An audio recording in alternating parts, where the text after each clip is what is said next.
The arrival of over 20,000 undocumented young males into this country is a potential risk to our country. And last week, I was berating the newspapers and other broadcasters for refusing to cover this subject, despite the fact there was another death last Monday, despite the fact that 500 came last Tuesday, that 695 came last Wednesday, and there was no coverage at all until after Thursday, when 1,185 came, yet another record day. Suddenly the newspapers have, and indeed the broadcasters, have been full of this story.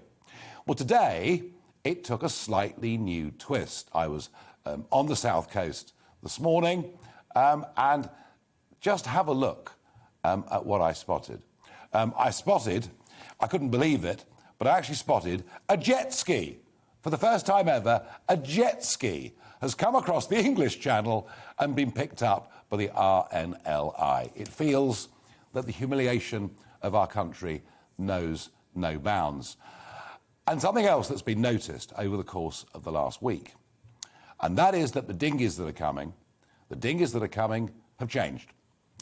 They have upturned bows, and those upturned bows mean that the boats can take off from those sandy French beaches when there is a wind, not a strong one, but a wind that's coming predominantly out of the northeast. The wind going straight on to the French beaches, and that raised bow on those boats is a means by which they can launch in ever more conditions. And bear in mind, these thousands that are coming every month, and indeed we were into the thousands last week alone, that this is now the middle of November. And when I've seen those new boats with the upturned bows, I realise this simply isn't going to stop.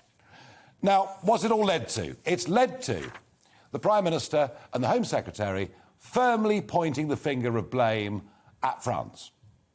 And they've both been doing it for the last few days. France must do its bit. And the French have replied. Indeed, today, the French Interior Minister, Gérald Darmanin, ahead of a meeting with Priti Patel, has said that France has no lessons to receive from its British friends. Well, you see, think about it. Politically, it suits both governments to have a row. It suits the Brits to say it's not my fault, it's all the wretched French. And it suits the French government to say the Brits are behaving unbearably over everything because Macron, of course, is facing a re-election campaign in a few months' time. The truth of it is, the French row, and yes, I know we've given them 200 million. I know the last 54 million should never, ever have been given to them. But it suits both sides to have this row. It's a diversion from the truth. Why do migrants want to come? Why do illegal immigrants want to cross the Channel from France to the United Kingdom? I'll tell you why.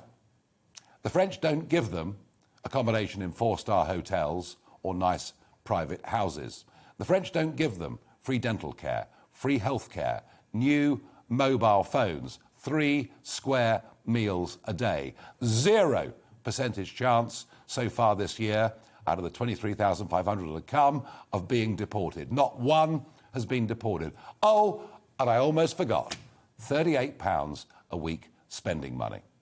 Until those pull factors are taken away, it doesn't matter how many French gendarmes are on those beaches, numbers will still continue to come. And I'll make you a little prediction, which is tomorrow, once again, we'll see a huge number of people, young men, illegally crossing the English Channel.